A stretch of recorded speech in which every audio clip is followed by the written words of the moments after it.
Edu, ano? Kaya po sana Ginagawan pa nila ng nakikiusap po mission. ako sa inyo bilang ina. Ako kasi hindi po kayo yung nakakaramdam na nakikita siya lagi na umiiyak.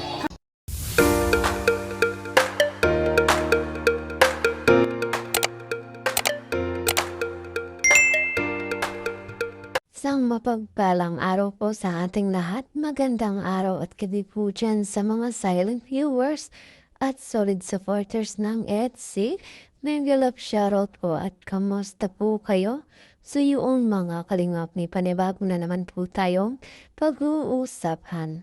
Patungkol nga po kung saan maka-edu, mapanakit magsalita ang laban kay Viancy na hindi nga po kinayanan na ni Viancy natin mga kalingap. Kung kaya, Pamilya Batarero ito ang hiling. Huwag nang i-bash itong si Ed at si Viancy mga kalingap. At yan nga po ang ating pag-uusapan. Maya-maya na naman. Pero bago po yan ang lagi kong hiling sa inyo. Bago po tayo magbigay ng ating mga komento at opinion, itapusin po muna natin ang kabuuan ng video. Nang sa nga po kaya po ang ating i-comment mga kalingap. At lagi ko rin nga pong hiling sa inyo, patuloy nating suportahan ang mga na matubang. Napakaganda nga po yung pinapakita nila sa ating mga pagbibigay sa iyo at tulong na ating mga kababayan. Patuloy po nating suportahan at maraton mga kalingap. Nang sa nga po mas marami pa silang matulungan. Lalong-laro na po dyan yung mga kapos sa pangangailangan ay malinga po nila. At syempre huwag natin kalimutang suportahan ang kanilang may bahay. Walang iba kundi sina Ate Edna Vlogs at Jaffa Tavia.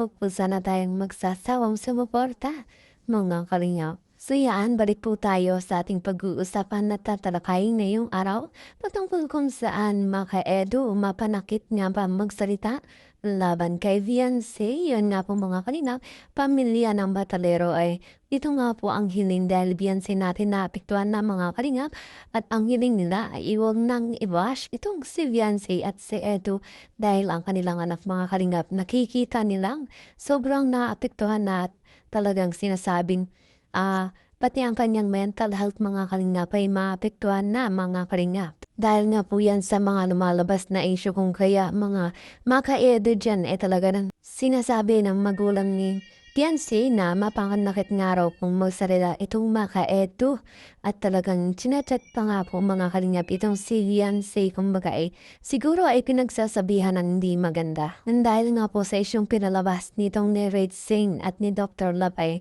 na-suspending nga po itong dalawa at hindi na pinapayagang mang-i-vlog itong EDC at wala na rin nga po sa kalingap. Subalit itong si Dr. Love po natin ay nagmamatigas na talagang sinasabi niyang walang makakapigil sa kanya kung gusto niya i-vlog itong si Viancy kahit nga po natutulog mga kalingap.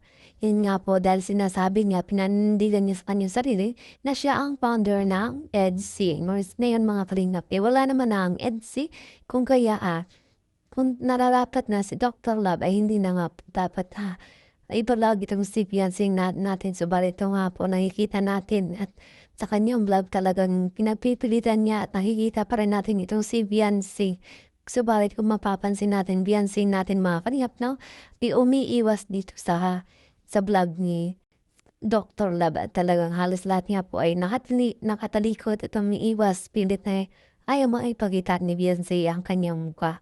At si Viancy natin ngayon mga kalingap ay sobrang nalilito na kung sino nga ba ang kanyang lalapitan dahil mga kalingap halos nga po ay meron siyang utang na loob dito kay Kalingap Rob Kuya Val Dr. Love at yun din kay Papa Eds kung kaya nalilito itong si Viancy at masyado na nga pong naapektuhan ang kanyang pag-iis kung kaya nakikita nga raw po ng nanay ni Viancy na si Viancy natin ay laging umiiyak mga kalingap. Kung kaya dahilan din siguro kung bakit nagagalit itong tatay ni Viancy na dito kay Edu mga kalingap dahil nga po dito sa maka-edong panakit magsalita laban nga po dito kay Viancy. Kaya siguro nang dahil doon pati nga po si Edu ay hindi na pinapansin ng dati ni Dirang o kumbaga mga kalingap ay iba na din ang kanilang isip para dito kay Papa Eds natin. At kung mapapansin natin mga kalingap, itong pamilya Batalero ay nakikitaan natin ng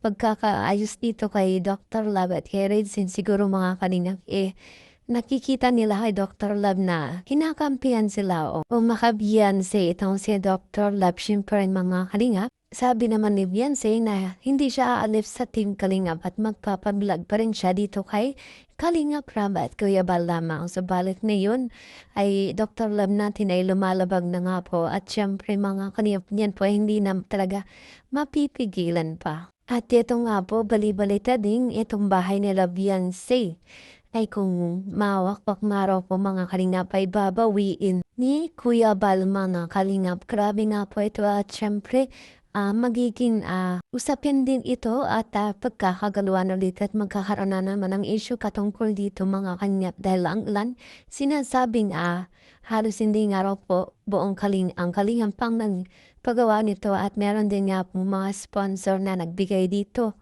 mga kalingap. Pero alam naman natin hindi yan gagawin ng kalingap dahil ito nga po ay kay Beyonce na ito nga po ay pinabahayan na nila o ibinigay na kay Beyonce natin. Subalit ito nga po binabasihan na itong desisyon ni Beyonce kung magpapablog pa ba dito kay Dr. Love. At nagbigay na rin ng paalala itong si Kalingap Rab dito kay Beyonce. Mangyayari kaya ang inihiling ni Nanay Hansel na wag ng ibash itong si Edo at si Beyonce sa mga kalingap at hindi natin talaga kayang kontrolin yung mga tao. Siyempre may kanya-kanyang opinion kung kaya heto nga po ay sobrang nasaktan itong si Beyonce at apektado na mga kalingap sa morang edad nga po ni Beyonce. Ito nga po kanyang nararanasan ngayon. Kahit sabihin pa natin na si Beyonce ay nung una pa lang ay napakaswerte, halos lahat nga po mga blessings na dumarating sa kanya ay tuloy-tuloy. Subalit eto nga po mga kalingap, ang kapalit ay talaga namang hindi katanggap-tanggap para dito kay Beyonce. Sa kabila nga po ng lahat ng mga kasiyahang mga nangyari dito sa buhay ni Beyonce, ito nga po sobrang sakit nga po para sa kanya ang mga pangyayari ngayon. At anong dahil lamang sa kanyang desisyon na itigil na ang love team ay ito na nga po sari-saring issue na ng labasan laban nga po sa kanya at kay Beyonce.